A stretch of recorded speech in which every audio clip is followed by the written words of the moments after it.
Hi guys, welcome to ಅನುನಿ teach Kannada YouTube channel. So ಇವತ್ತಿನ ವಿಡಿಯೋದಲ್ಲಿ ಹಿಸ್ಟ್ರಿ ಸೆಕೆಂಡ್ ಇಯರ್ BA ವಿದ್ಯಾರ್ಥಿಗಳು ಯಾರ್ಯಾರೆಲ್ಲ ಎಕ್ಸಾಮ್ ಕಟ್ಟಿದ್ದಾರೆ KSOEನಲ್ಲಿ, ಸೊ ಅವರಿಗೆ ಸೆಕೆಂಡ್ ಇಯರ್ BAದಲ್ಲಿ ಹಿಸ್ಟ್ರಿಯಲ್ಲಿ ಯಾವುದಾದ್ರು ಕ್ವಶನ್ಸ್ ಅಂದರೆ ಕ್ವಶನ್ ಪೇಪರ್ ಪ್ಯಾಟರ್ನ್ ಹೇಗಿರುತ್ತೆ ಅಂತ ನಾನು ಈ ಒಂದು ವಿಡಿಯೋದಲ್ಲಿ ತಿಳಿಸ್ಕೊಡ್ತೀನಿ. ಹಾಗೆಯೇ ಇಂಪಾರ್ಟೆಂಟ್ ಕ್ವಶನ್ಸನ್ನು ಕೂಡ ನಾನು ಈ ಒಂದು ವಿಡಿಯೋದಲ್ಲಿ ವಿಡಿಯೋ ನಂತರ ಫೋಟೋ ಮೂಲಕ ಅಪ್ಲೋಡ್ ಮಾಡ್ತೇನೆ. ಹಾಗೆ ನೀವು ನಿಮಗೆ ಬೇಕಾದಲ್ಲಿ ಸ್ಕ್ರೀನ್ಶಾಟ್ ತೊಗೊಳ್ಳಿ ಅಂತ ಹೇಳ್ತಾ, ಸೊ ವಿಡಿಯೋನ ಸ್ಕಿಪ್ ಮಾಡಿ ಕೊನೆವರೆಗೂ ನೋಡಿ ಅಂತ ಹೇಳ್ತಾ let's start the video. So first section ಎನಲ್ಲಿ ನಿಮಗೆ 20 ಮಾರ್ಕ್ಸಿಗೆ ಕೇಳುವಂಥದ್ದು. ಅಂದರೆ ಒಟ್ಟು 6 ಆಯ್ಕೆಗಳಿರುತ್ತೆ. 6 ಆಯ್ಕೆಗಳಲ್ಲಿ 4 ಕ್ವಶನ್ಗಳನ್ನು ನೀವು ಆಯ್ಕೆ ಮಾಡಿ ಬರೀಬೇಕಾಗುತ್ತೆ.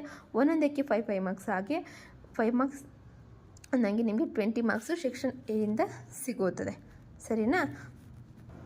ಹಾಗೆಯೇ ಸೆಕ್ಷನ್ ಬಿನಲ್ಲಿ ನಿಮಗೆ ಒಟ್ಟು 5 ಕ್ವಶನನ್ನು ಕೊಟ್ಟಿರ್ತಾರೆ. ಸೊ ಅದರಲ್ಲಿ ನೀವು 3 ಕ್ವಶನ್ಗೆ ನೀವು ಆನ್ಸರ್ನ ಮಾಡಬೇಕಾಗತ್ತೆ.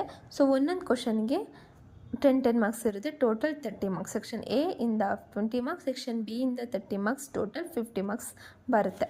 ಸೊ ಹಾಗೆ ಸೆಕ್ಷನ್ ಸಿ ಇಂದ ನಿಮಗೆ 4 ಆಯ್ಕೆಗಳನ್ನು ಕೊಟ್ಟಿರ್ತಾರೆ. 4 ಆಯ್ಕೆಗಳಲ್ಲಿ ನೀವು 2 ಆಯ್ಕೆಯನ್ನು ಮಾಡಿ ನೀವು 2 ಕ್ವಶನ್ನ ಆಯ್ಕೆ ಮಾಡಿ ಬರೀಬೇಕಾಗುತ್ತೆ. ಒಂದು ಕ್ವಶನ್ಗೆ 15 ಮಾರ್ಕ್ಸ್, ಹಾಗೆ ಇನ್ನೊಂದು ಕ್ವಶನ್ಗೆ 15 ಮಾರ್ಕ್ಸ್, ಟೋಟಲ್ 30 ಮಾರ್ಕ್ಸ್ ಸಿಗುತ್ತೆ. ಇಲ್ಲಿ ನೋಡಿ, 2 ಕ್ವಶನ್ಸ್ ಹಾಗೆಯೇ 15 ಮಾರ್ಕ್ಸಿಗೆ, ಟೋಟಲ್ 30 ಮಾರ್ಕ್ಸಿಗೆ. ಸೊ ಅರ್ಥ ಆಯ್ತಲ್ಲ? Thank you for watching my video. So see you the next video. ಹಾಗೆ ಸ್ಕ್ರೀನ್ಶಾಟ್ ತಗೊಳ್ಳಿ, ಹಾಗೆ ಎಕ್ಸಾಮ್ಗೆ ಚೆನ್ನಾಗಿ ಓದ್ಕೊಳ್ಳಿ ಅಂತ ಹೇಳ್ತಾ, ಇನ್ನಷ್ಟು ವಿಡಿಯೋಗಳಿಗಾಗಿ ಸಬ್ಸ್ಕ್ರೈಬ್ ಮಾಡಿ, ಹಾಗೆ ಪಕ್ಕದಲ್ಲಿರೋ ಬೆಲ್ ಐಕಾನ್ನ ಕ್ಲಿಕ್ ಮಾಡಿ, ಆಲ್ ನೋಟಿಫಿಕೇಷನ್ ಮೇಲೆ ಕ್ಲಿಕ್ ಮಾಡಿ ಅಂತ ಹೇಳ್ತಾ, see you the next video. Bye.